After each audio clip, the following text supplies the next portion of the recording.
Hello, good morning, everyone. My name is Renato Lulia, Group Head of Investor Relations and Market Intelligence at Itaú Unibanco. Thank you for participating in our video conference to talk about our earnings for the first quarter of 2023, which we are broadcasting live from our office at Faria Lima Avenue in São Paulo. Today's event will be divided in two parts. In the first, Milton will explain our performance and earnings for the first quarter of 2023.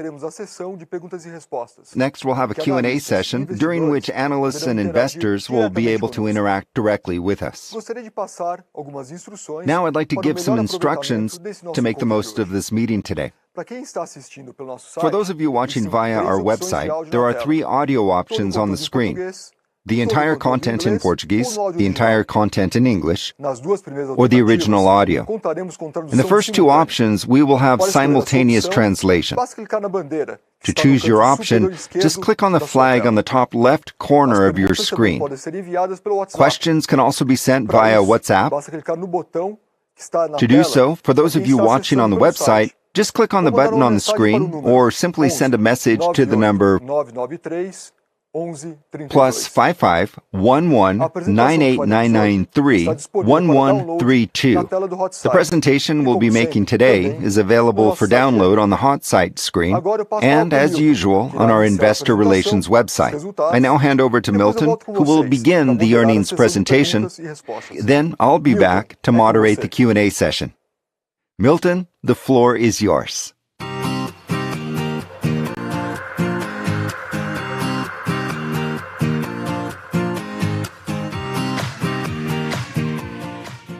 Thank you, Renato. Good morning, everyone. It's a pleasure to have you here for our first quarter of 2023 earnings presentation. Our goal is to make an objective presentation focusing on earnings. Since on June 15th, we will host Itaú Day 2023, which will be the right occasion to share with you a lot more about our strategy and our business developments. We will talk about client centricity and digital and cultural transformation.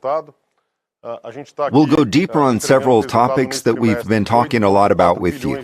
The recurring managerial result was 8.4 billion Brazilian reals this quarter, a quarter-on-quarter increase of 10%, and which pushed us to a consolidated ROE of 20.7%, representing an increase of 1.4 percentage point, and ROE of 21.1% in Brazil. Financial margin with clients was 24 billion reals, down 0.7 percentage point quarter over quarter, but it's worth mentioning the seasonality of the first quarter, as we can see in the historical series, since it has fewer calendar days. The cost of credit was 9.1 billion reals, down 7% quarter over quarter. And one of the positives is that our non-performing loans over 90 days remain stable at 2.9%, which is consistent with what I've been talking about for the last few quarters. I'll provide more details on this topic in the next slides. Finally, the efficiency ratio on a consolidated basis was 39.8%, a drop of 1.7 percentage points, remaining below 40% for the first time in history. This clearly shows that our journey has been consistent. It shows sustainable performance and top-notch results in all indicators. The credit portfolio showed signs of a slowdown, also in line with what I've been saying. The individual's loan portfolio grew 0.9% in the quarter, below what we had been growing in previous quarters, but still posts a year-on-year growth of 16%. The SME's loan portfolio grew 9.2% in the first quarter of 23 versus the first quarter of 22, and was down slightly by 2.2% on a quarter-on-quarter basis, in line with the bank's risk management measures. The total portfolio in Brazil grew 11.2% in the first quarter of 2023 versus the first quarter of 2022, and 0.6% on a quarter-on-quarter basis. The corporate loan portfolio grew 1.8% in the quarter. In Latin America, the portfolio grew 11.7% or 10.4% excluding the FX effect. It's still a solid growth, but at a slower pace than we had been posting in previous quarters, since we have been more cautious in light of the current macro scenario. In the last quarters, we've talked a lot about the individuals and retail portfolios. But I know that the market concern now is the corporate loan portfolio. There are concerns about the prolonged interest rate cycle and its effects on the bank's portfolio, and how prepared the bank is to face a more adverse macro scenario when we look into the future. So we brought some figures that we felt would be important to share with you. We classify our loan portfolio into industries according to their volatility. In 2014, which was a snapshot taken just before the credit crunch event of 2015 and 2016, during which we faced a very complex time in the market, especially for large corporate clients. 36% of our portfolio was concentrated in higher volatility segments, which are shorter cycle segments, such as commodities, and therefore generate higher risk in adverse scenarios. Today, only 17% of our portfolio is concentrated in higher volatility industries, and we've achieved this by rebalancing the portfolio over the past years. The wholesale portfolio has grown by more than 100 billion reals in recent years, but this growth has been focused on clients with higher risk quality and industry diversification, which has produced important results in portfolio management. The second indicator shows the concentration ratio of the 10 largest debtors to the stockholders' equity. In 2014, the 10 largest debtors accounted for 46% of stockholders' equity, and today the ratio is down to 25%. We've also achieved a major reduction by diversifying the portfolio, which is quite healthy, especially in times that may bring some additional volatility. Finally, in 2014, 68% of our portfolio was made up of investment-grade clients, while today, the share of investment-grade clients in the portfolio is 75%, which also shows all the work we've done to adjust the portfolio mix to improve its quality and therefore lower its risk. In terms of financial margin with clients, in the first quarter we posted a drop of 200 million reals, or 0.7%. The first quarter of the year is impacted by seasonality, basically explained by the lower number of calendar days, and there's also a seasonality factor impacting Latin America, which we should continue to observe over the next quarters. We present the product mix effect to zero to show that we had no mix impact. In working capital, we gained 100 million reals, since it grew from 2.7 billion reals in the last quarter to 2.8 billion reals in this quarter. As a result, the big effect on the margin with clients was on the core margin, which is in line with our historic performance, as this is a quarter where typically this happens, so we have no specific concern to this regard. The NIM in both consolidated figures and in Brazil remained flat compared to last quarter. 8.7% on a consolidated basis and 9.4% in Brazil. In risk-adjusted figures, the NIM increases on a quarter-on-quarter basis. I remind you that in the fourth quarter last year, we had that big retailer event, and we recognized a provision for 100% of the exposure, but part was already recovered this quarter, which is the main effect. Looking at the financial margin with the market, again the highlight is consistency. As difficult and volatile as the environment is, our risk and balance sheet management capabilities have proven to be successful. If you look at a historical series, you can see that we continue to deliver a positive financial margin with the market quarter after quarter. Moreover, in this quarter, financial margin with the market was stronger for Brazil, reaching 1 billion reals, while Latin America had a weaker quarter, especially in Chile, due to inflation effects. The capital ratio hedging cost was 500 million reals. So the financial margin with the market is very much in line with what we had been posting in previous quarters, once again proving to be solid and consistent. In general, I would use the word consistent in all the tables of our presentation.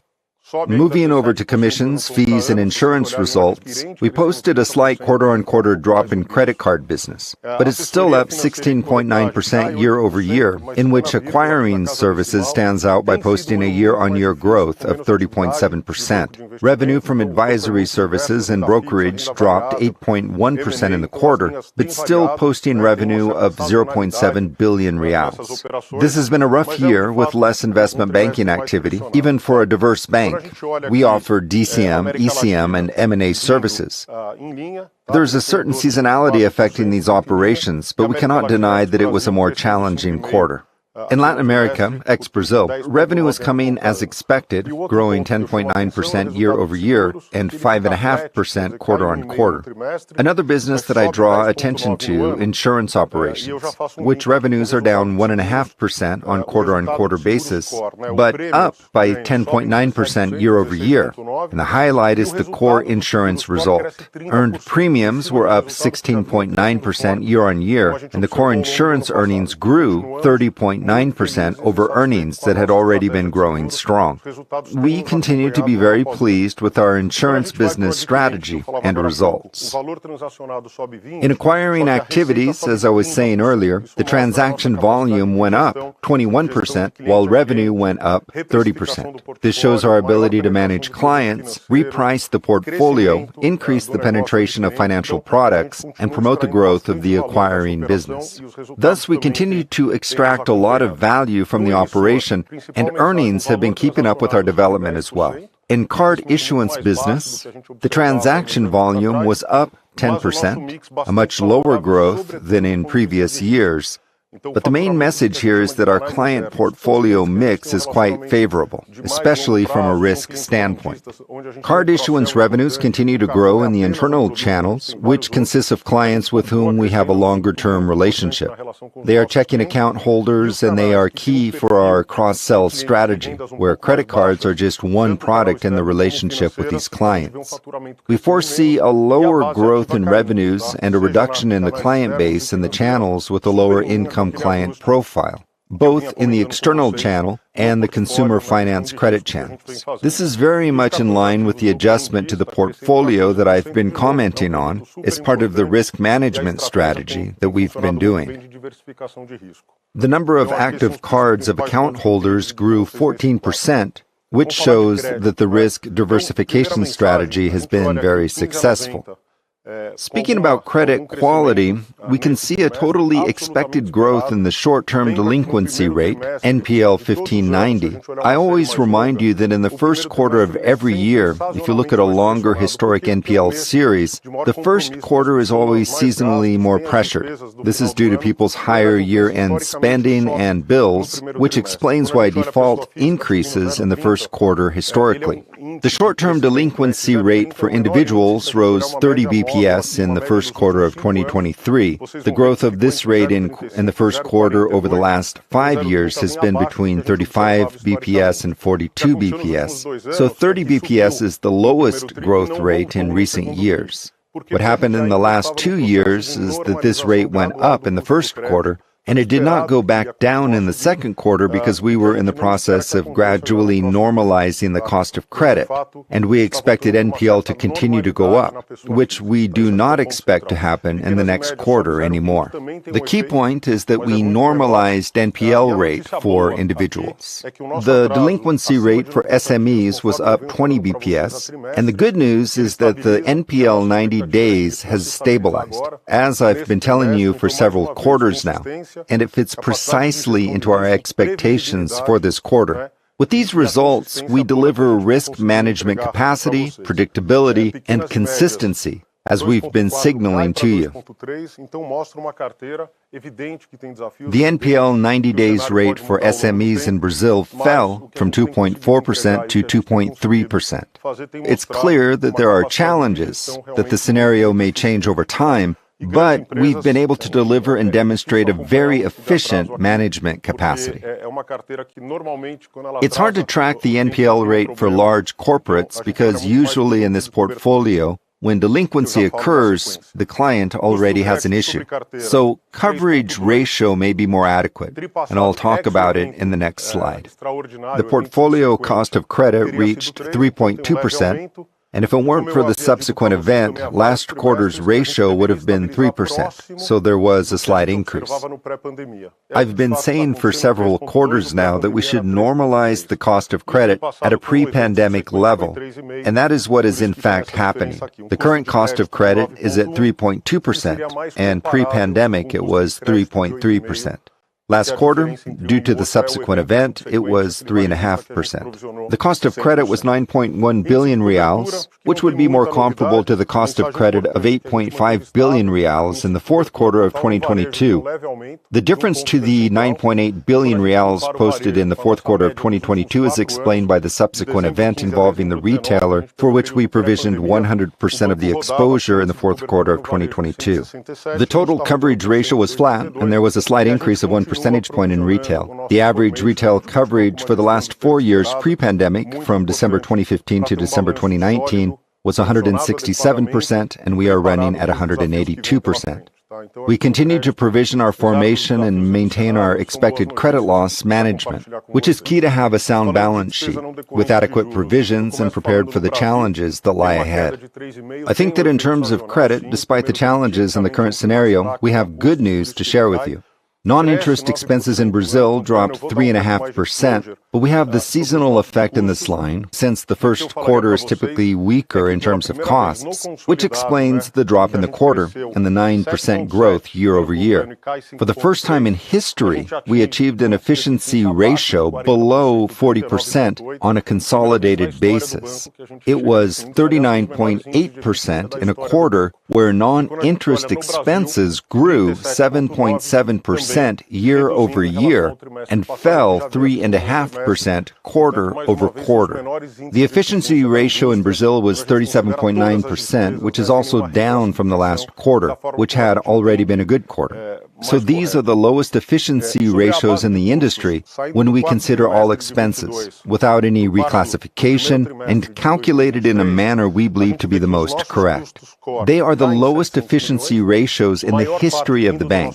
About the cost base, our quarter-on-quarter core costs fell by 700 million reals, a drop that is mostly explained by our efficiency program, which fostered cost discipline and focus on costs. And it has a volumetric effect, which is the good cost, the cost that we would like to have more of as the business generates more activity.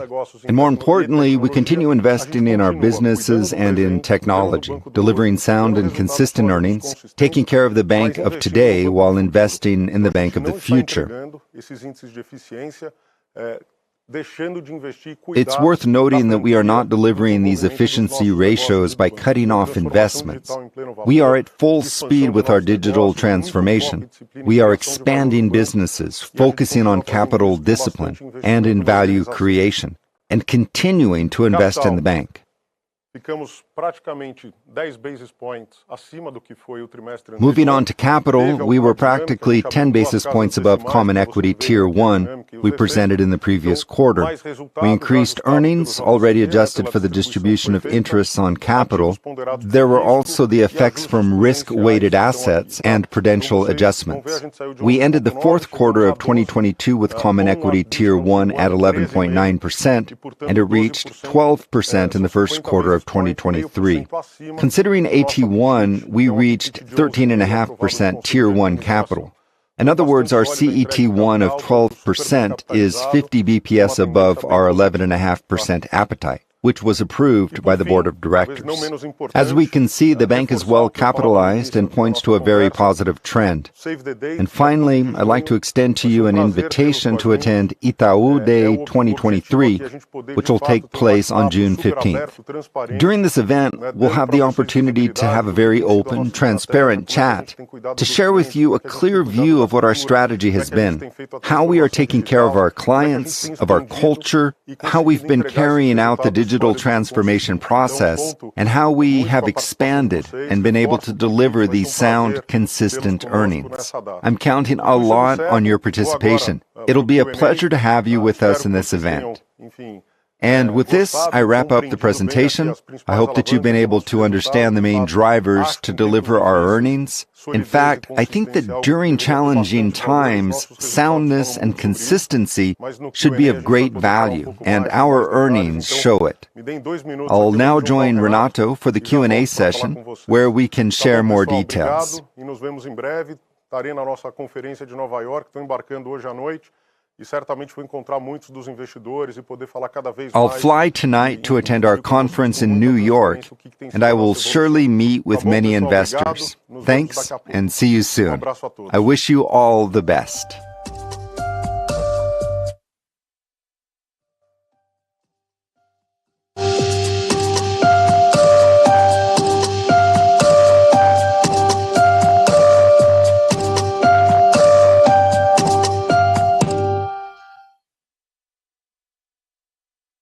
Olá, pessoal. Tô aqui de volta. Hello, everyone. I'm back. Milton is right here with us. Thank you for your wonderful presentation. Now, we would like to start the Q&A session. It will be in two languages. If you ask the question in English, we're going to answer in English. If you ask in Portuguese, we will answer in Portuguese. We have both options, therefore, available for you. Audio in English or Portuguese. Now, you can also submit your questions via WhatsApp. 11-98993-1132. I have a few questions. Without further ado, I would like to call to the screen Thiago Batista. Hello. Welcome to our call of the first quarter. Good morning, Milton. Good morning, Lulia. Congratulations on the result. Very strong. It seems like the bank is operating in a different country even. Well, the question is not about that. It's about profitability of the business areas. When we follow up on the wholesale and retail post-pandemic, maybe it's a coincidence or not, but it really changed the the portfolio. We are talking the retail 30%, wholesale 17%. Now it's inverted. The aforementioned, retail, 30 is wholesale, 17 retail. How do you imagine the returns? Is there a structural change in the business? Is it a competition from the fintechs? What justifies that change? And how can we imagine the profitability, so let's just say, looking at the future? Well, thank you for the question, Thiago. Thank you for the compliments. It's always a pleasure to have you here. I believe that the question is legitimate. It's excellent. Let's separate. When we see at a longer series, when we take a look at that, there are some relevant effects taking over the last few years. You mentioned the pandemic had an important effect as the bank renounced a lot of revenue to service well and help our clients to that credit program, Travessia crossovers, with the small companies, medium-sized companies to to weather the storm. So we had a few regulatory effects. The cap of some loans removed the profitability of, and also we have the delinquency has returned. We've had two great years, and delinquency has climbed over the last few years, specifically credit cards, where our operation is very large. We have an enormous portfolio. We have a significant share of the market, and it made the profitability of retail to drop. Now, even though we've had a few improvements over the last few quarters, we've had a benefit in the seasonal cost. That's why profitability increases a bit.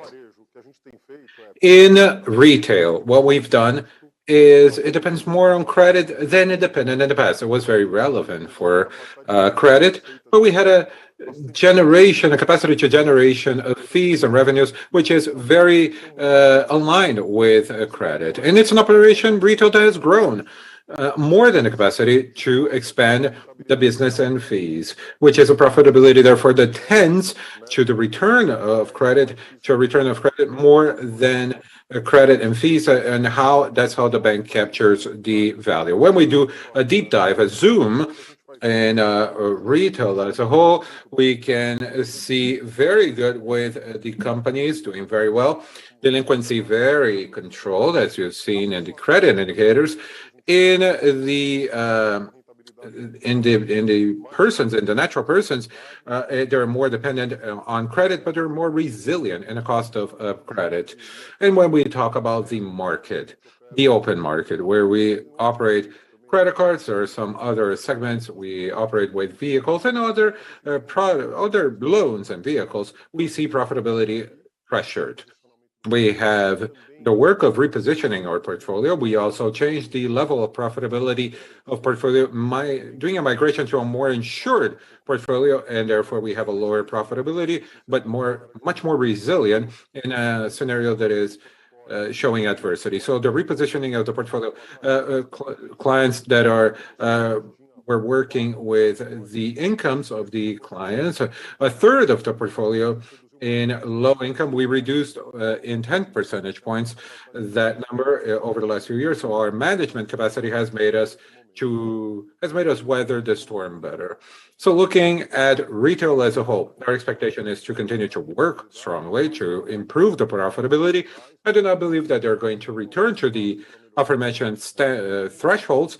We have to improve, and there is an efficiency agenda that is very strong. So what we this is where we control, and this is where we have to highlight the efficiency, specifically the natural persons in the direct clients. We're looking at them as an integrated business units. And also in wholesale, we've had great incomes. We have the investment bank, the commercial area, asset management, the Latin American operations are all within this umbrella of wholesale. We had a bit of a drop in the previous quarter because of that PDD that was very specific. We have a normalization of the cost of credit, which is normal. It should bring profitability lower. Then we have less activity in the investment banking and asset in performance fee, and therefore we should get some pressures in profitability, but the numbers in what we expect in the expectation of guidance, we're going to deliver the guidance.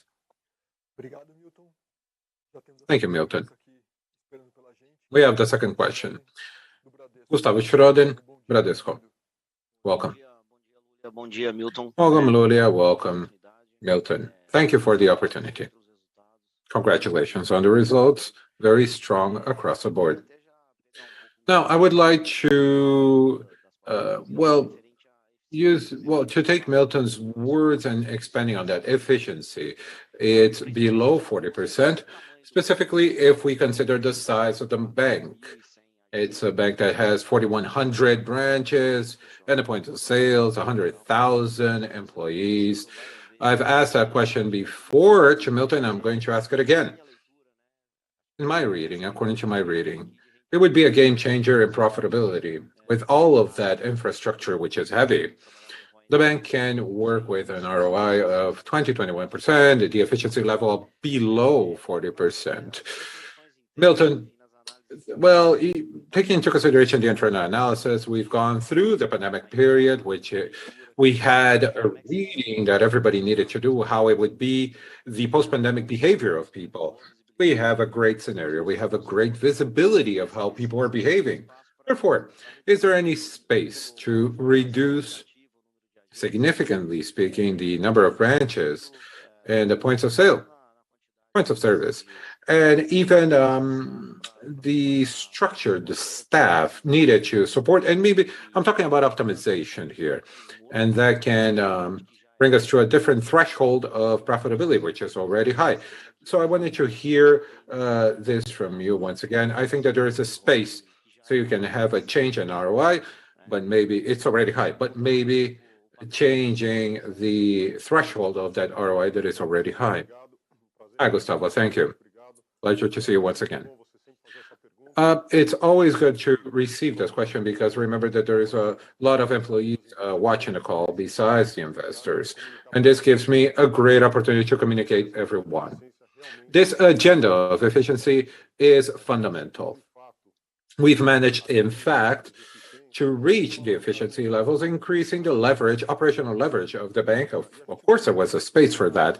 And we're reducing. If you are talking about the branches over the last few years, since 2015, when we started to do a few movements for reducing, we've reduced 1,500 branches all throughout time. Maybe this is not an isolated objective. What we want to service our clients in the right way. We believe in the digital model. We are trying to evolve, understanding the channels, the digitalization of the clients, the demands of the clients, and the products. Well, in this quarter, we've closed, if you've seen, 55 branches. We reached the volume of 415 digital branches, which is a different model, lower cost, where we have extended hours for servicing our clients. This is very important. And we've been working with the business space where these lighter branches, we have the hubs and satellites. We concentrate the operations in one branch, in a few branches, where we leave these business areas lighter to service, to bring, to provide consultancy, to talk about more sophisticated products. The care and equilibrium that we have here, when we reduce structurally the land base, we reduce the top line because the digital model is working and is integrated. Therefore, the care that we have to have is, as our clients still demand and still go to the branch, there's still a flow of payments that is very important. Even though the flow of payments drops, it grows nominally, even though it reduced the share in our branch networks in regards to payment as a whole. So we continue to work strongly in efficiencies. Specifically at the moment where there is more adversity, the more uncertain the future is, the more intense our efficiency agenda is here at the bank. And this is the rhythm that we're going to implement in 2023, 2024. And if we have to do additional adjustments, we will do so, as that is necessary to service our clients correctly. And since we have the digital integrated model, this is our central challenge. There is space for us to evolve. We will continue to dedicate ourselves over the efficiency agenda. You've talked about a few of the levers, and these are very important levers for us to continue to grow and deliver this level of efficiency. Top line is very strong and helps in the index, but we need to have a look forward for the future. The balance needs to be given. If the top line is uncertain, the cost is certain, and we will do a deep dive on that. Thank you, Milton. The third question that is here, Rafael Frade, Citi. Welcome, Rafael. Bom dia, Milton. Hello. Bom dia, Renato. Obrigado. Thank you, Milton. Thank you, Renato. Thank you for the opportunity. Well, one question about credit cards. Milton, as you commented, we've seen a stabilization of the quality of credit of the portfolio as a whole. But if you look at the credit cards, specifically, it's worsening. We have a worsening of the marginal, of the margins. If you can tell us more about credit cards, regardless of all the measures that were implemented, there is still some lagging, some stuff that we get from the previous origination. And another question, I thought that it was different from the other players. You had an increase in FAN, and how much is that of the demand of the client, the proposal of funding that's coming from other companies? If you can discuss funding. Thank you, Rafael. Well, I'm going to start talking about credit cards. Credit cards, remember, our portfolio is very large. We have practically 30% of the market share when we take into consideration the Carrefour bank. And we look at the portfolio as a whole. Now, these segments have had different performances. There was a great performance from the natural persons bank accounts. This is a portfolio we continue to grow, and this is the high income profile. Of course, we have an allocation, but this is more balanced. And then there is two portfolios, the finance and the open ocean, where we work with the brands without going through the regular channels. And this has been reducing the concessions, specifically in these two portfolios. In the finance, you have the value proposition of the partner, so not necessarily you have the same quality of credit. You can see through that, and you can have better quality in the open ocean. The client that comes through the digital channel and looks for credit, you have more difficulty. So you have an adjustment in the portfolio. We've reduced the concessions, and we've done the general review of the limits and the exposure of the riskier groups. They were reduced in a more relevant way. So I can tell you that the short delays, not only in this year, it has improved the performance, but there is a portfolio that has a lagging to it. When we compare the numbers to the SFM numbers that were published, there was a delay in the short. Well, there was an opening in the delays. There is a lower threshold, and we do the correction at the end quicker than the system as a whole. So I believe that the capacity and how dynamic it is, it's what makes a difference. So we are very comfortable. We've done the necessary interventions at the limits, and these we can see a reduction in the higher threshold, and this in the if we remove the account holder, there is lower capital cost, and we have a different performance in regards to the cross sale and the records that we have of the clients itself. So this is the central point on the credit cards. About the funding, your second question.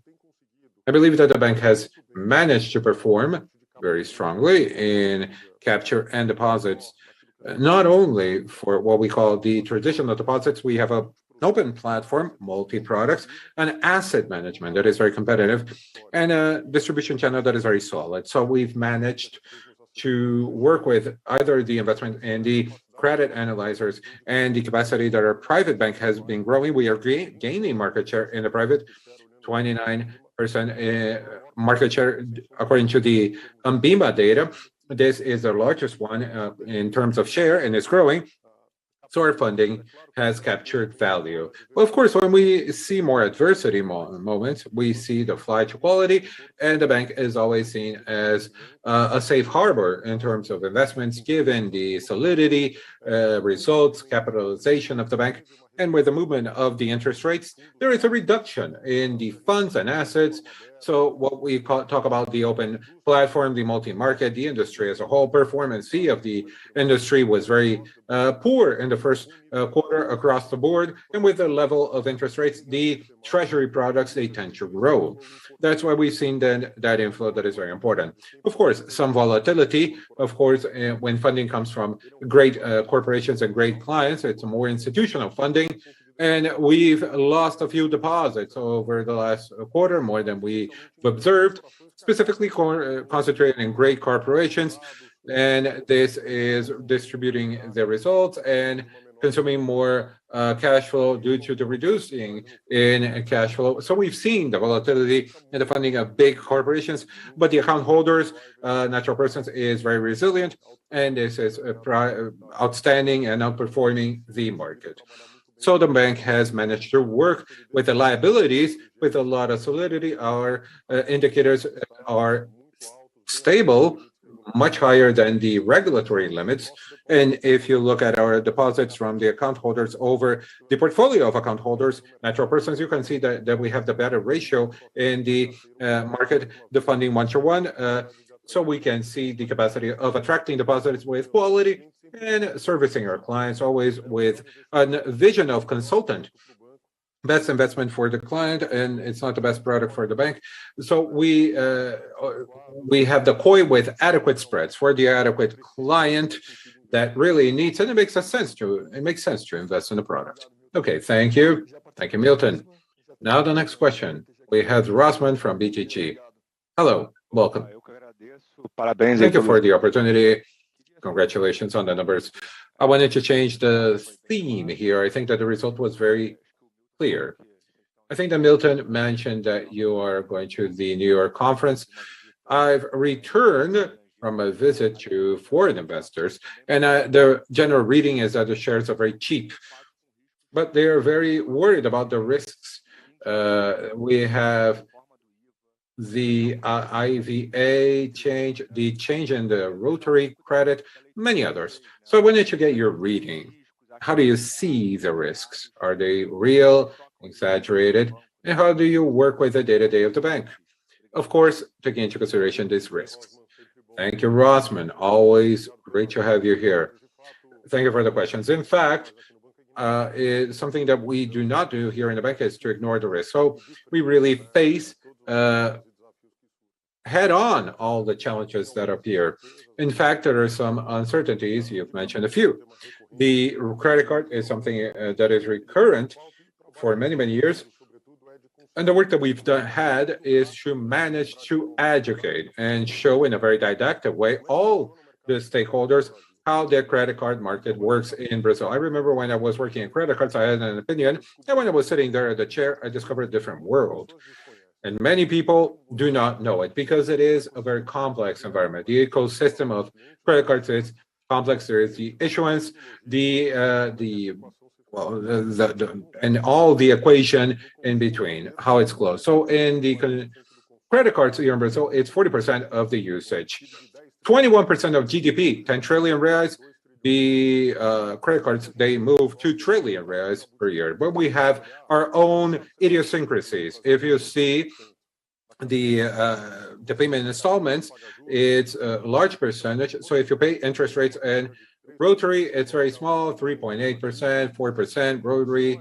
So when you look, the threshold that pays the interest rates is substantially higher than the part that doesn't pay. And you know that the bank carries over all the risks. So it's important to repeat. It's going to be an educational and also cultural issue to the market. So when we compare to emerging economies, we can see clearly, and other countries, we've realized that our unbalance of the interest rates and payment installments is very high in Brazil. So I say that with a lot of tranquility.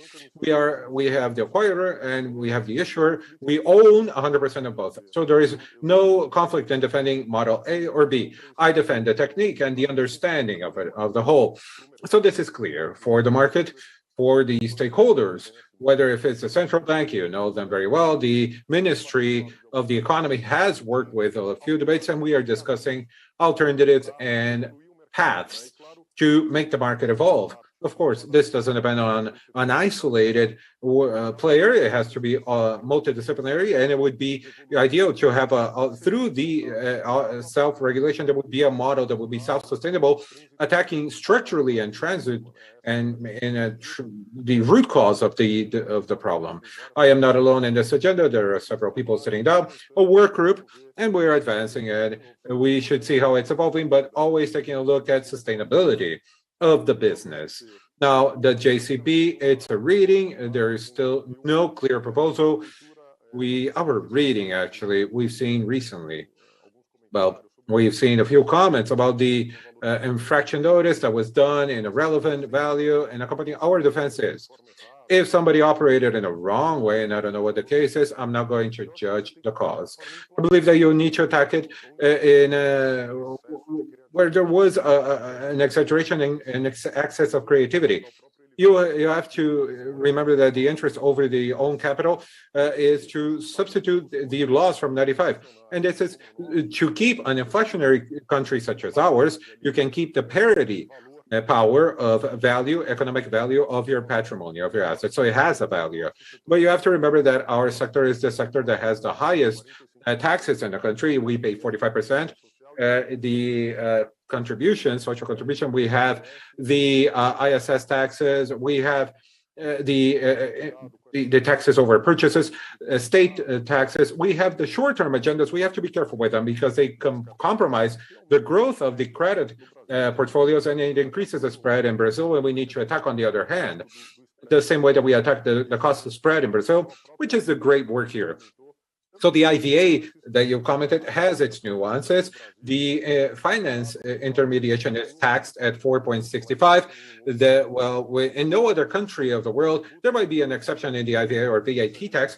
If we just apply this VAT to the incomes of intermediation and services, we are increasing the load on the sector in a material way, specifically making the credit more expensive for the natural persons, the account holders, when we want to work to reduce it, the taxation to reduce the spread and not increase the spread. So I believe that the government is conscientious of this. We've seen some official publications and some things that are being worked, but we don't know what the definitive actions will be on the asymmetries. And the third element, we still have a lot of tax asymmetries in the sector. The companies of the sector that pay less taxes, some that do not pay a social contribution tax, and there is a social security, so there is an adjustment for the same level playing field. The risks are there. You mentioned a few. We're working in the best way, in a constructive way, to give visibility and to explain the impact, so we can avoid an agenda that at the short term might make sense, but you generate structural problems for the economy, the society, and for the population as a whole that wants to pay and wants to have access to credit that is more competitive. So I believe that these levers, we are working with them, and having any news, we will communicate to you. Thank you, Milton. New York and foreign investors. The next question will come from Tito Labarta from Goldman Sachs. Hello, Tito. Good to see you, and hope to see you soon in New York. Yeah, sure. Yeah, hi, Milton. Hi, Renato. Thank you for the call and for taking my call. My question in English. My question is on the financial margin. A little bit weaker in the quarter, but still overall pretty strong, particularly financial margin with clients still, growing at above the top end of your guidance for the full year. And volumes doing okay, spreads up a little bit in the quarter. While the financial margin with the market a bit weaker in the quarter. So just to help us think about the rest of the year, how that should evolve, also in the context of when you expect the rates to come down and what the impact can be on both of those lines from here. Thank you. Okay, Chito, good to see you again. Thank you very much for your question. So I start talking about the clients, the financial margin with clients. What we've been seeing, as you know, there is this seasonal effect on the first quarter. We have less current days in the first quarter, so this is expected. We still believe the guidance is feasible, although we believe there is more challenges now than it was in the very beginning of the year when we released for you to the market the guidance. So our view is that the challenges are bigger now. We still believe that the guidance, the way it is set, it can accommodate our performance in 2023, but with a downward trend. So this is my first view over here. On the repricing, on the working capital of the bank, we still have room to do so. So the way we release on the MD&A, you will see that we're still running 400 basis points below the Selic rate. So this repricing that it's done throughout the time on the interest rate should be done throughout the year, so we still have some benefits to get from there. Okay, we've been working with more guarantee lines, although we had some increase in the clean lines in the first quarter due to the seasonal reasons as well. And also, we've been seeing, of course, some products that are kept due to the regulation. That's true for overdraft, that's true for payroll loans, INSS. So we have to keep an eye on that. So this can put a little pressure on the spreads as well. So this is our view. We still believe we can do that on the financial market with client. But if I could choose a line to say the geography, even though we believe it's still early to say though, I believe that the financial margin with the client, we have a challenge ahead, but we're still confident with the guidance, okay?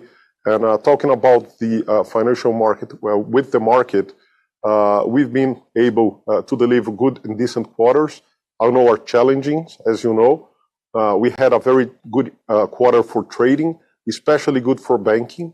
That shows the way we've been dynamic in hedging our positions, our ALM, and our mismatch in the balance sheet. So we've been able to do so, guaranteeing good level of margins quarter by quarter, and financing the cost of hedge of the capital index as well. So we still believe that it's difficult to predict this line, as you know, but still believe that the guidance is reasonable, and we should be able to deliver the margin with the market within the guidance that we released at the very beginning.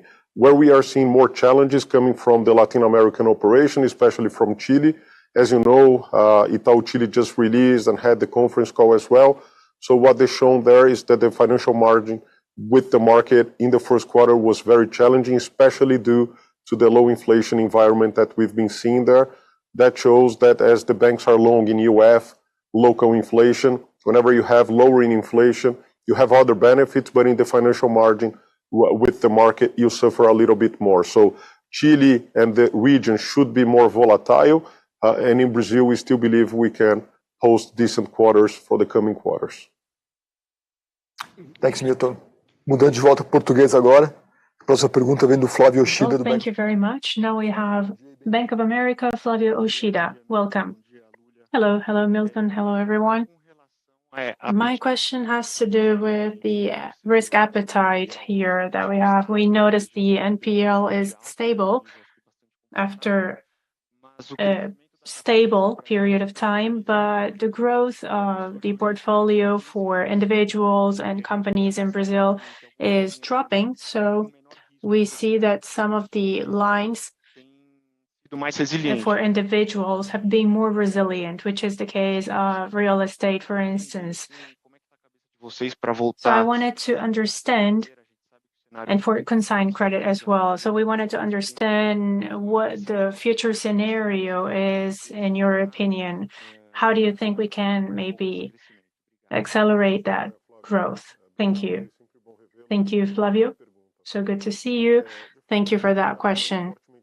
It is true, we've been working with the portfolio, we've been working with changes in the concessions for a couple quarters already because it's going to be challenging. We believe that we are data-driven and we have the ability to manage these risks whenever things get more volatile. So that's the good news. We've been able to have stable trends for individuals. I think our levels are very good right now, and we expect things to be more normal, I would say, more neutral over the next few quarters. So I think naturally that shows the quality of the portfolio. Also, we have the mathematical effect here, the denominator effect. As you were saying, there is a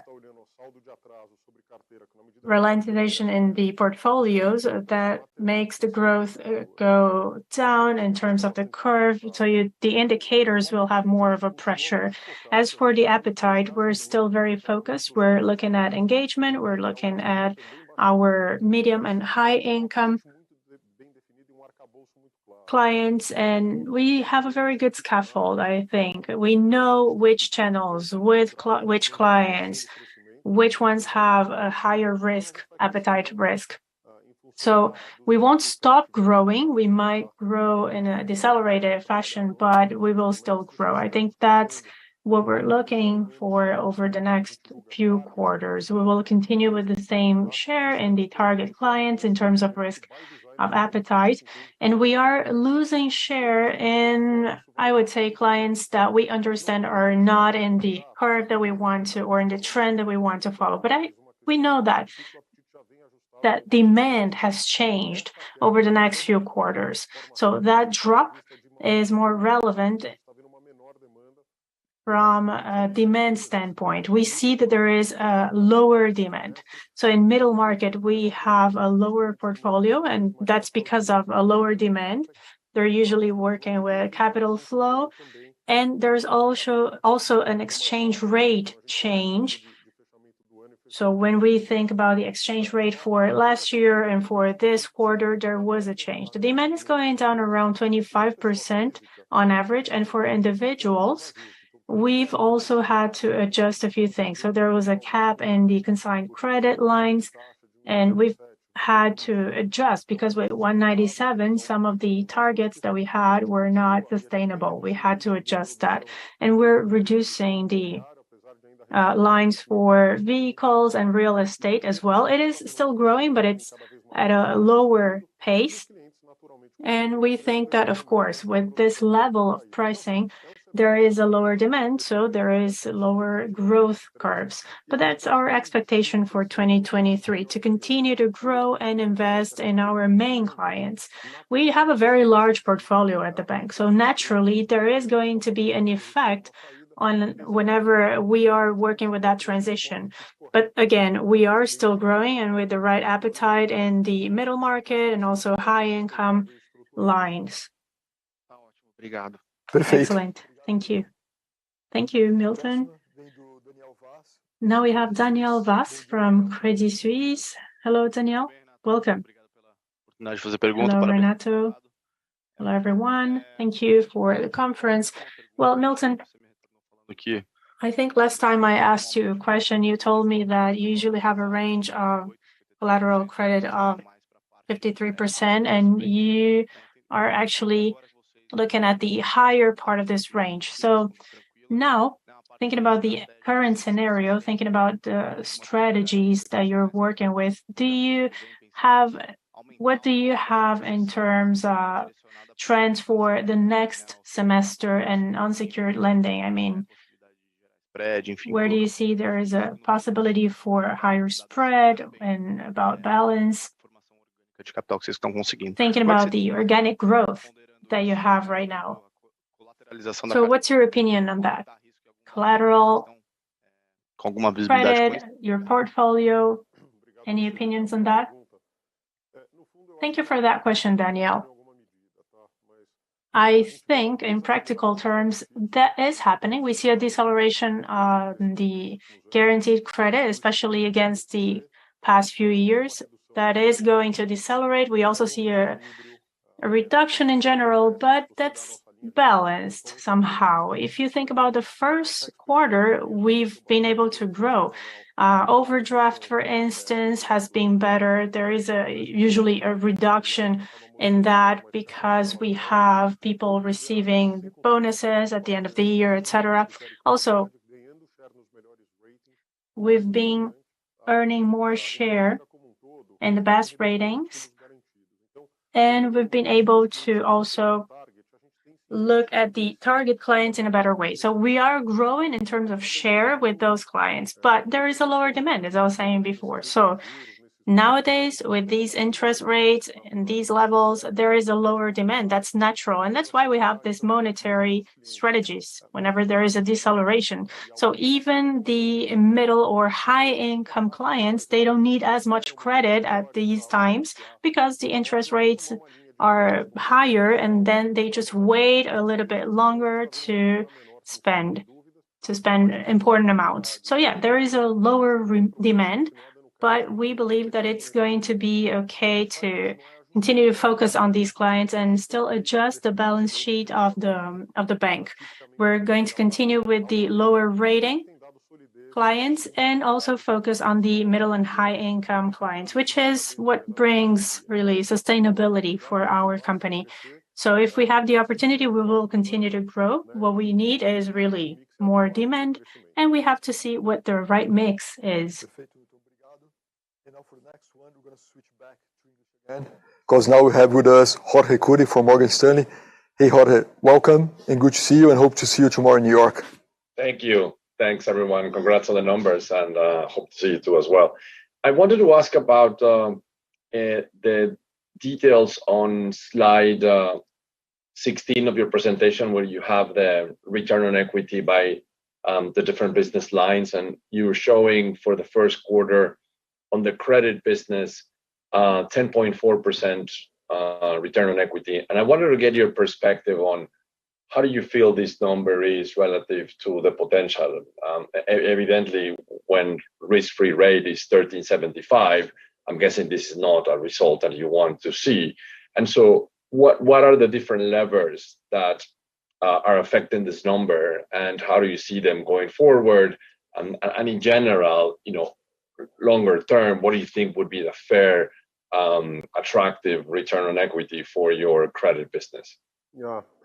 Jorge, thank you for your question. Good to see you again. Hope to see you in New York in the coming days. So my sense is the following. So if we go to a historic series, you will see that the return on equity on the credit was always very close to the cost of capital. So the sense is that we saw a huge growth in the cost of equity of the bank in the last quarters. So that put a little bit more pressure in the level of return on equity. And also we saw the level of delinquency growing especially on the credit card portfolio. And I think this is the big impact when we look credit in terms of returns. So if we separate the credit card portfolio and look to the other portfolios, we are generating our return on equity above the cost of capital.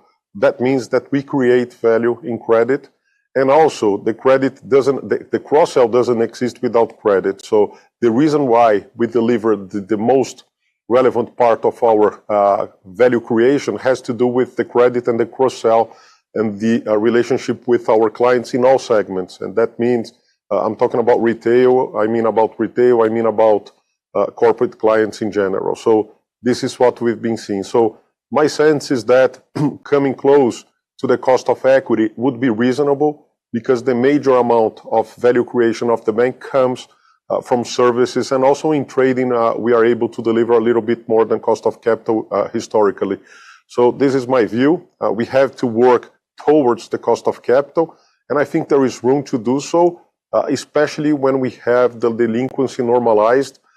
So we expect to have a better returns, especially on the credit card and auto loans portfolio. Those are the two portfolios that suffer a little bit more and brought the level of return a little bit down.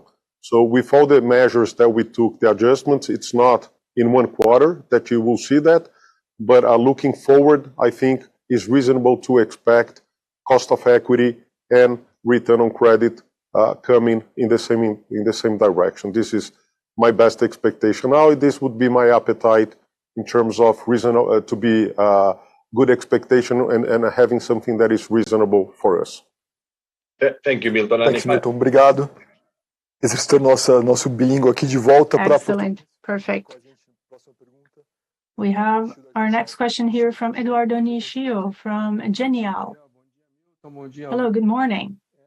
Hello, Milton. Hello, Julia. Thank you for the conference and congrats on the results. Going back to what Thiago was saying about the return for retail, I see you're making adjustments in your businesses. You have this new perspective on clients and products, and considering you've done the rollout in wholesale, and as a consequence, we see that wholesale has seen that effect, has noticed that change in return and profitability. So considering all that, I would like to know what your perspective is for the future rollout for retail. I know you're working on that now, and I understand retail is probably more complicated. I mean, different departments will have some special incentives. I think it's probably difficult to change that perspective completely. So I would like to know more about this initiative. What do you expect in terms of outcomes? Do you think you can improve the top line, the profitability? And also, when do you think you're going to see that ROI going up, basically, that curve getting better? Thank you for that question, Eduardo. Well, we have a project here that's probably one of the main challenges that we have. We started this year with this new structure, with new leadership, and we're using this as a new operational model. It's the NMO, as we call it now.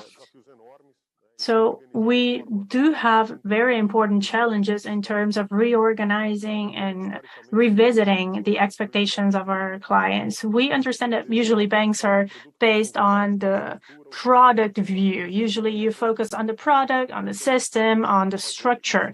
What we're trying to do now has to do with two effects. First, we have more of a modern platform right now, which is very important. You're not a victim of the old systems anymore. And also we have the agile way of working, where you have communities that are designed to understand the needs of our clients. It's easy to talk about it, but in practical terms, it is very challenging. I'm not saying this is a simple thing. We have dedicated teams. We have a very high governance level for follow-up, for execution. So the whole concept has been defined already.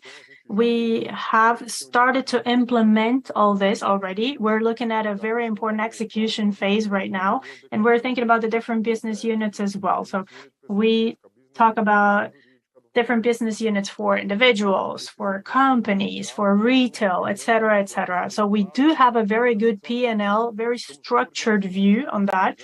We are reorganizing our teams right now, and we want to continue to work with these opportunities. As I was saying, structurally speaking, we're no longer going to have those return levels that we had in the past because the market has completely changed in terms of regulations or competitors as well. And we also have changes in credit levels. So the return levels are going to be lower, but we are focusing on the different units to have more profitability, again, for individuals and also for companies. So we've had a very good catch up, I would say. We've seen a good profitability rise. So again, we started with better results with individuals, but with the right leadership and with the right education, we believe that we're going to see good results. It's not going to happen overnight, not in this first quarter, but our expectation is for that change to really have good effects over time. And that's going to change profitability, NPS. It's going to change the opinion or the experience of clients as well. So we're going to have more engagement, and that's going to be way more relevant because people will see that their needs are, we're looking at their needs and we're adapting to that. So I am sure that, again, we've done a few reviews on that process and we want to continue to do so. So we want to focus on clients, and the sum of all these factors is going to maximize everything, not just on our side, but also for clients. We have a long way ahead, but so far so good. And we have very high expectations and we've started to see some good results. Thereafter, we have Enrique Navarro. He is from Santander. Welcome. Hi, everyone. Thank you for the opportunity to ask this question. Congratulations on the results. Now, in the issue of provisions, you already start the year, if we annualize, at the bottom of the guidance. And this is a dynamic that we can consider for the rest of the year, maybe working from the standpoint of the guidance for provisions. But hi, thank you for the question. Thank you for your participation. Still early to talk about geographies. Our opinion is that we still have important challenges in the next quarter. If you analyze the first quarter, it takes you naturally to a higher threshold than the bottom floor. But when we normalize the wholesale that is contained in the guidance, there might be seasonality in the cost of credit. So the expectation is that it will grow over the last few next quarters without any big events, nothing too unexpected. But since wholesale is events, we still are cautious because events might happen all throughout the year, and they might bring volatility to the cost of credit, which is something that we haven't observed over the last few quarters. This is not the bottom of the guidance. We're so comfortable with the guidance. We had no problems delivering the guidance, but the cost of credit depends on scenario perspective. So cautiousness is welcome. And if we have more news, we will update you.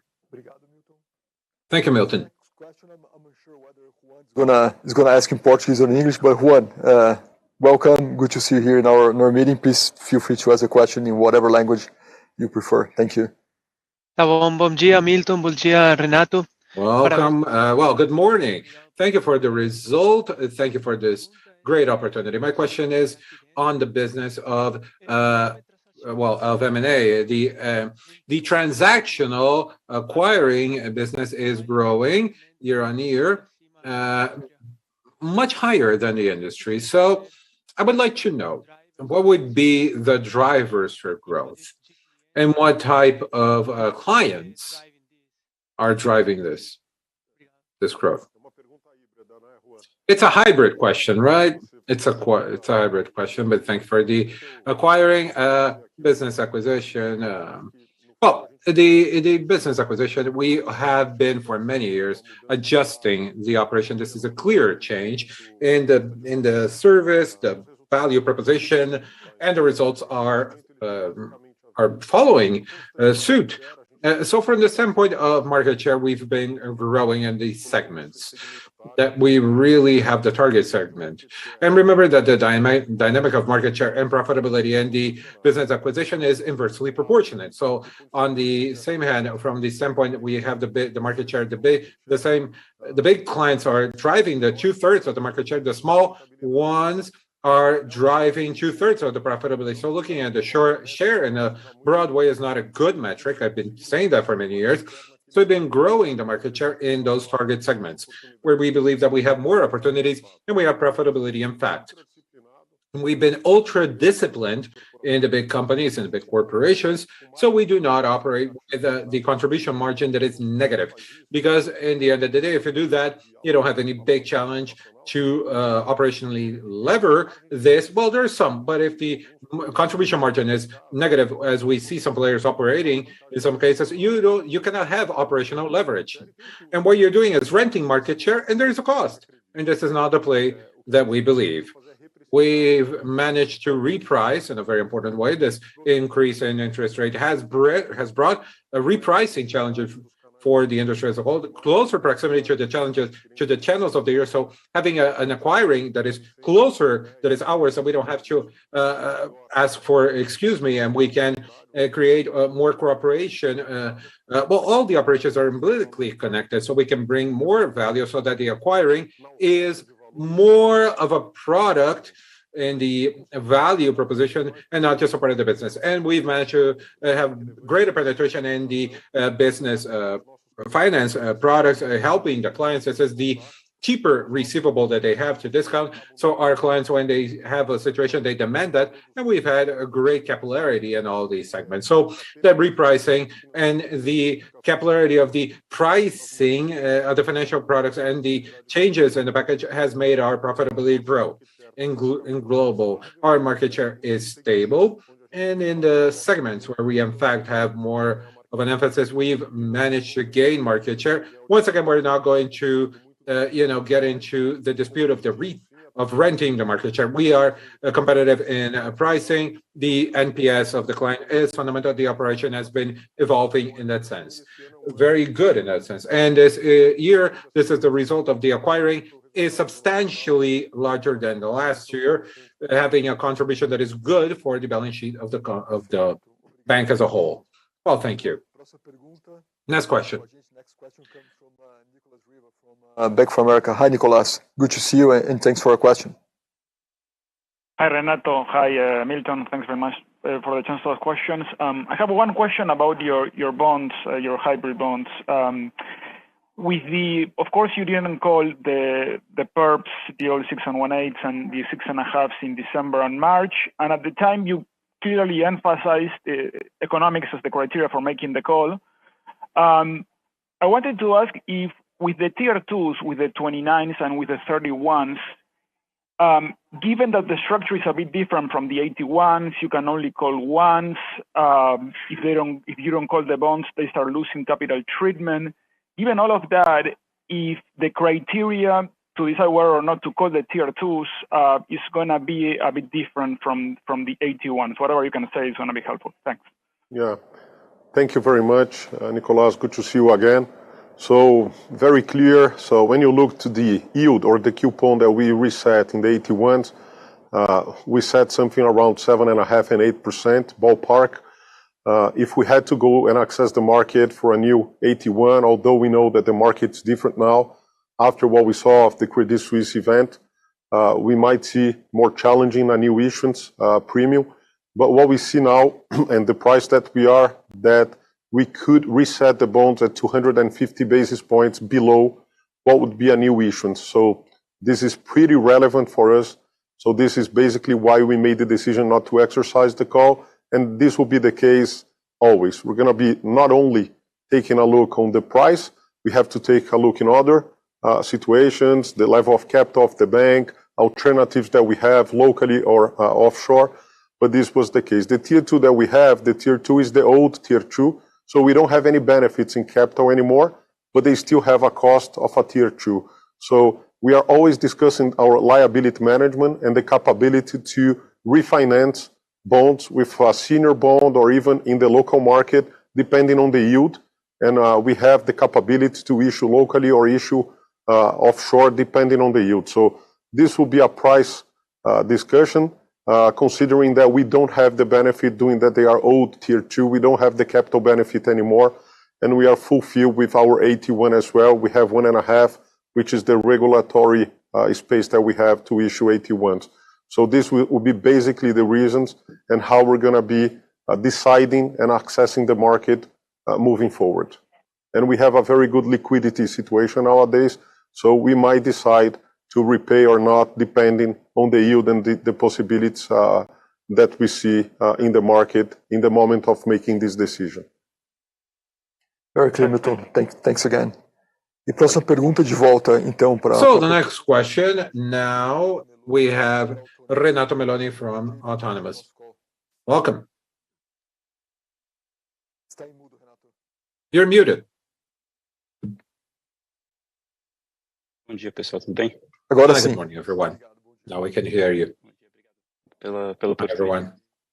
Well, thank you for the opportunity. Can you talk about the dynamic corporate lending for the rest of the year? So NPLs, they've increased, but they are at a level that is very reduced. Do you have the expectation that that's going to increase? Also growth. Is it still going to be difficult to grow or continue to drop? Thank you, Renato, for the question.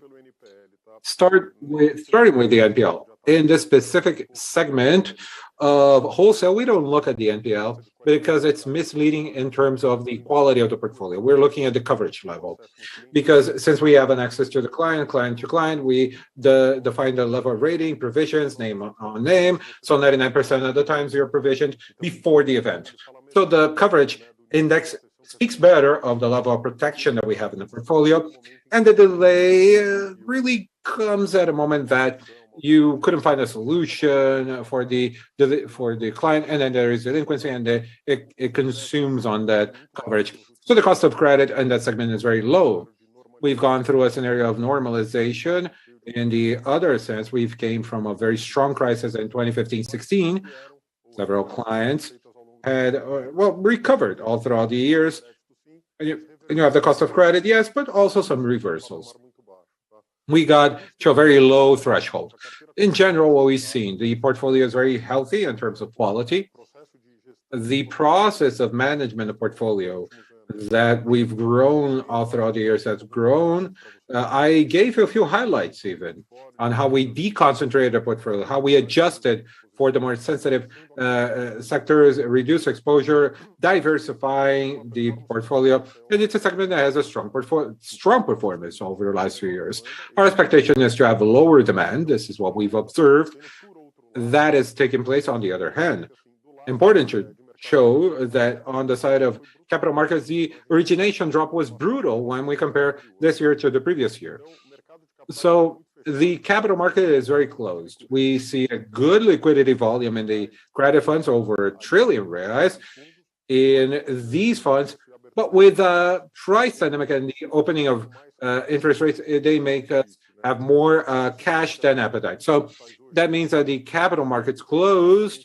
There's a lot of refinancing, a lot of companies that will access the market all throughout the year. They have their bonds, their debentures, or you name it. They don't have the capacity to rolling this out. So the balance of the bank is the most important right now in that sense. So on the other hand, you have a drop in demand, but there is opportunity of refinancing and the absorbance of these capital operations with good levels of return. We will have great opportunities in the segments that access less capital markets. Yeah, on those we have less demand, and we are growing on those and improving the quality of the portfolio all throughout the years. This is a challenge, but once again, I'm talking about the gradual normalization. We hope that the cost of credit will grow, and the previous thresholds were unsustainable. We know that, and that will happen in the next few years, but we are not foreseeing a credit crunch that will be as relevant as we've seen in 15-16. Well, there are some, Chapter 11s here and there, but all the cases were published. We don't have exposure or either we don't have exposure or we're well provisioned. The portfolio is well defined, and our provisions are very solid. So how tempestuous we are in our work, we are doing well, and we are not waiting for the delay. We work on the expected loss. So any deterioration scenario, we will call those provisions as we've always worked with the balance sheet here. Thank you, Milton. Back to English, because we have with us Gilberto Garcia from Barclays. Hi, Gilberto, good to see you. Thanks for joining our call. Hi, good morning, and thank you for the opportunity. I had a question on credit cards.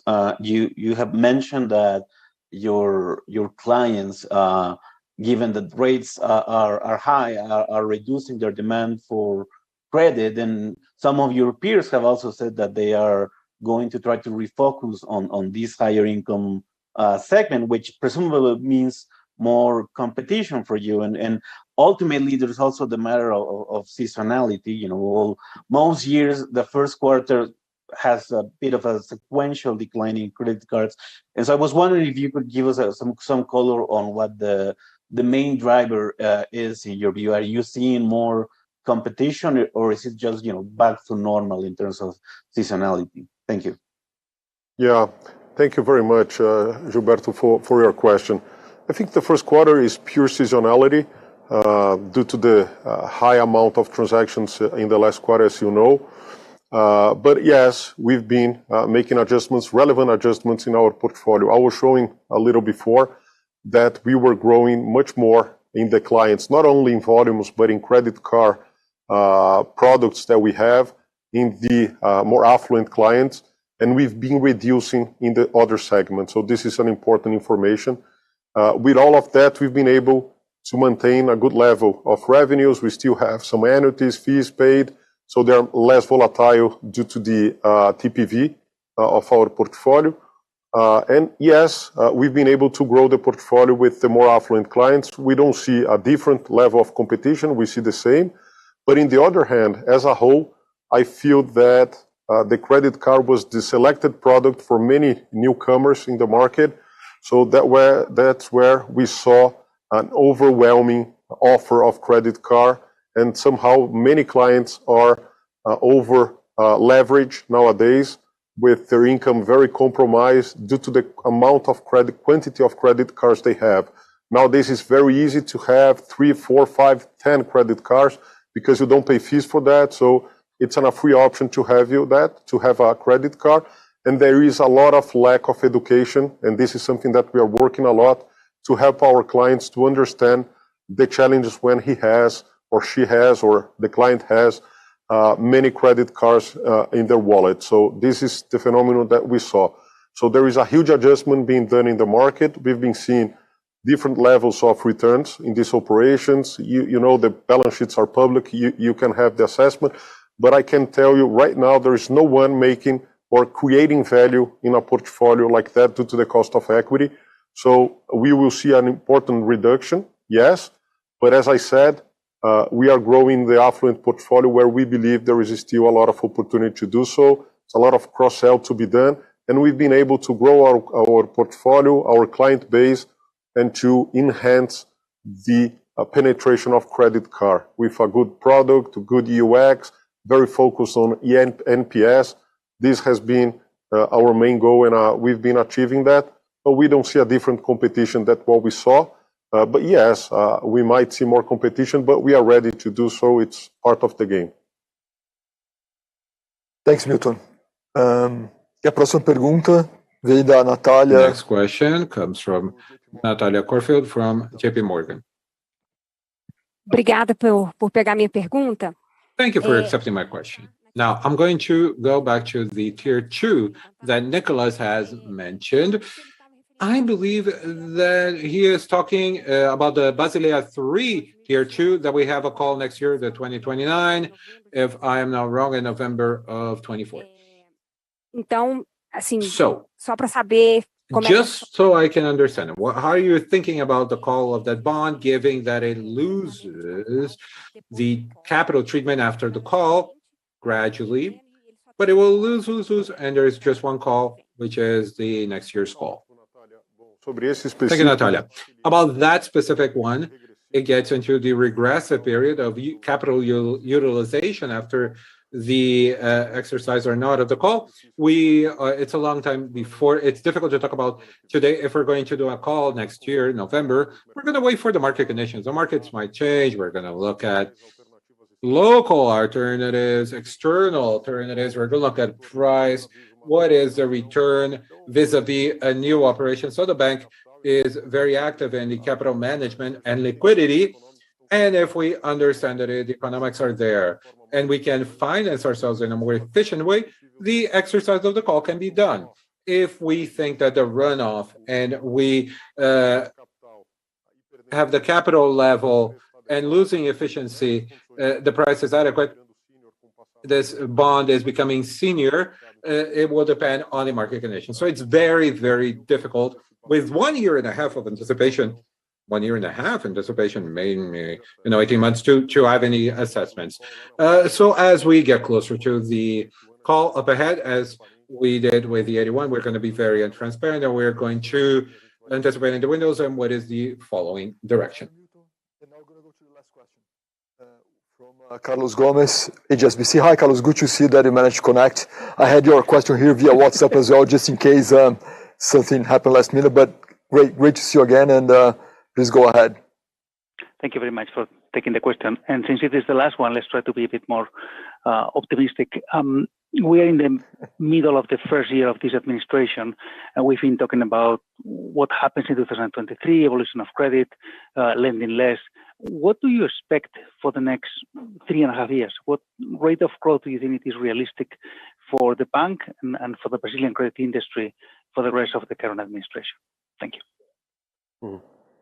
Thank you, Carlos. It's a good question to be the last question. So my view is that we still, as you know, we're going to make it 100 years next year. So we run the bank in respect of the scenario and the challenges that we see in Brazil. You might have longer or shorter cycles. So our view is that we still have challenges ahead. There is a lot of things going on in the Congress right now. There is all these discussions of the tax, the fiscal frame, which is very important to understand how it's going to be approved in the Congress. This is very, very relevant for the future of the country, sustainability of the debt. There is a lot of discussions to be done in Congress, the tax reform, which needs to be, could be very disruptive for Brazil, because at the end of the day, the companies in Brazil, you need to simplify the fiscal frame, you need to get more productivity, and we have to talk about growth and long-term growth. So I think we still have some structural agenda. We have to pay attention in all the discussions about how the tax reform will succeed in Congress and what will be the key indicators looking forward. We believe there is still room to work in expenses and also in revenues. We have to take care not to increase the level of taxation in Brazil, because 1/3 of the GDP is already taxed. So you need to be very efficient in understanding where to do so to guarantee that we create the environment for companies and individuals in Brazil to succeed, to prosper. So this is what we really expect. So we don't talk about noise or political noise. I think this is part of the journey.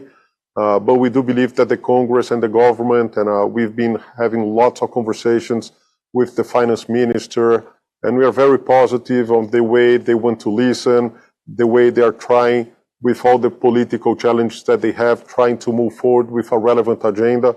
So we'll be here for the long term. It's difficult to say what will be the next 3.5 years, but we are positive that we have the best conditions to succeed. Brazil is in a unique position due to the geopolitical discussions. We have a huge opportunity. Agro in Brazil is doing very well. The energy segment has a lot of opportunities. So we have all the assets we need, including the geography situation that we are, to succeed. We cannot take and lose this opportunity, but we have a lot of homework to do. It's not gonna come easy, and I think we have the levers to do so, but it depends a lot on our capability to coordinate and to work as a country to succeed. So this is our hope, and what depends from Itaú Unibanco, we will do our part to help the country and the government to succeed. Thank you so much. Perfeito, Milton. Muito obrigado pela apresentação. Excellent, Milton. Thank you so much. Thank you to everyone who participated and sent their questions. I think, well, this is the wrap-up of our Q&A session. This is the end of our conference call for the first quarter of 2023. I would like to thank you, everyone. Thank you to all of the participants. And I reinforce that invitation, Itaú Day on June 15th in the morning. You will see a QR code here on the screen. You can register already. You can start sending your questions, actually. So that's what we have in terms of a change against last year. This year, you can already send your questions before our meeting. So I'll see you all on June 15th. Milton, you have the floor now for the final message. Thank you. Thank you, Renato. Thank you for being the mediator on this Q&A session. I would like to thank everyone once again for participating, for being here, and I am very happy with the results. I think we all know there are challenges ahead, but our management capacity, our risk management, our value proposition, all the transformation, digital transformation, cultural transformation, and so many other elements that we have in place right now guarantee that we'll have good outcomes. So again, on June 15th, as Renato was saying, we'll be here talking about digital transformation, culture, businesses, business processes, without talking about the nitty-gritty of the figures, really. It's going to be more of a P&L perspective. It's going to be a more broad perspective. So I would like to invite all of you to connect on June 15th. And again, Itaú is here for all of you. This is for investors, for clients, for stakeholders. We appreciate, we value your feedback. We want to be cautious and we want to continue working hard to have the best outcomes possible. Thank you once again. And I'll see you at the conference over the next few days, probably some of you. Otherwise, I'll see you on June 15th. Thank you.